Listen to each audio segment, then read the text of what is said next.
দীর্ঘ 17 বছর সিরাজগঞ্জে কোনো আইন কানুন ছিল না। যার যেখানে ইচ্ছা ট্রাক থামায় বাস থামায় কাজকর্ম করতো।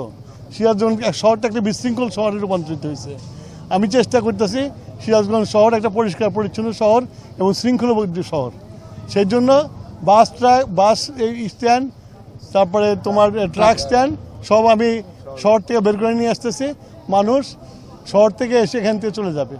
এটা সারা পৃথিবীতে আছে, ঢাকাতেও আছে, এখানেও তাই হবে।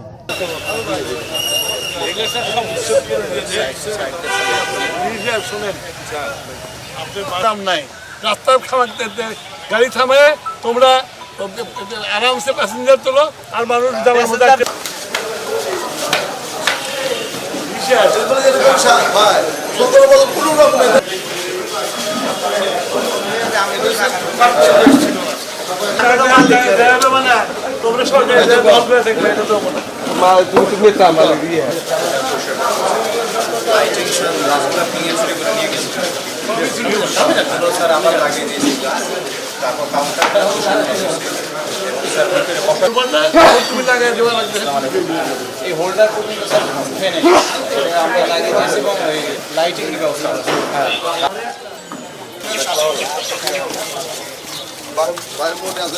একটা মিটিং করে ফেলেছিলাম, তাই কি অবস্থা বেদখল ছিল।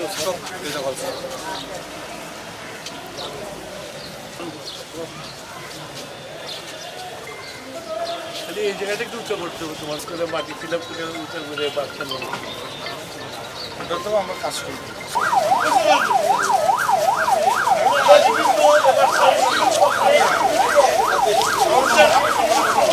আমার সম্মানের ব্যাপার না, মানুষের সুবিধার ব্যাপার। মানুষ তোমাদের জন্য কাজ করতে পারে না।